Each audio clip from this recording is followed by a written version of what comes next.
বিগত বছরের নেই এই বছরও শারদীয় দুর্গা উৎসবকে কেন্দ্র করে আগামী কিছুদিনের মধ্যেই শারদীয় দুর্গা উৎসব, তো সেই উৎসবকে কেন্দ্র করে দুর্গাপুজোকে কেন্দ্র করে আমাদের রাউতখোলা যুব সংস্থা ক্লাবের পক্ষ থেকে ক্লাবের কোর কমিটি, ক্লাব ফুল কমিটি এবং যারা সদস্যরা আছেন সকলকে নিয়ে একটি প্রস্তুতি বৈঠক করা হয়েছে এবং এবছর পূজা কমিটির পূর্ণাঙ্গ মিটিং আজকে তৈরি করা হয়েছে। কতজনের কমিটি করলেন এবং কারা কারা পদাধিকারী? আজকে টোটাল কমিটিটা প্রায় 25+ হবে। এর মধ্যে যারা যারা এই বছরের দায়িত্ব পেয়েছে, যেমন এবছর দায়িত্ব পেয়ে প্রেসিডেন্ট হিসেবে দায়িত্ব পেয়েছে আমাদের রাউতখোলার শ্রী অনিমেষ সাহা এবং ভাইস প্রেসিডেন্ট হিসেবে দায়িত্ব পেয়েছে 4 জন, অরবিন্দ সাহা বিন্দু, তাপস সাহা, তারপর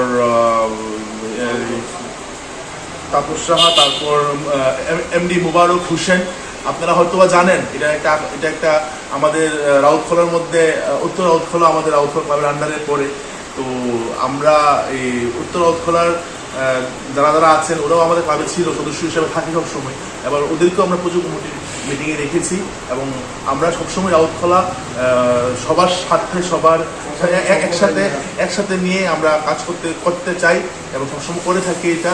আর ওদের যেমন এই জায়গাটা ওদের যেমন সবসময় রমজানের ঈদের পবিত্র রমজান মাস থাকে, আমরা ওদের সাথে ইফতারের আয়োজন করি, ইফতার করি। সেই মোতাবেক আমরা ধর্মনিরপেক্ষ সবার আগে, ঠিক আছে। আমরা এবার রাউতখোলা আমাদের পুজো কমিটিতে আমাদের উত্তর রাউতখোলার একজন আমাদের দাদা এমডি মুবারক হোসেন, উনি ভাইস প্রেসিডেন্ট হিসেবে দায়িত্ব পেয়েছেন। আর তপন ঘোষ ভাইস প্রেসিডেন্ট হিসেবে দায়িত্ব পেয়েছে। আর এই বছরের আমাদের সেক্রেটারি হিসেবে দায়িত্ব পেয়েছেন আমাদের শ্রী মৃন্ময় সাহা এবং জয়েন্ট সেক্রেটারিতে আছেন শ্রী কাজল ঘোষ, শ্রী বিশ্বজিৎ সাহা, শ্রী সুমন সাহা, শ্রী তাপস সাহা।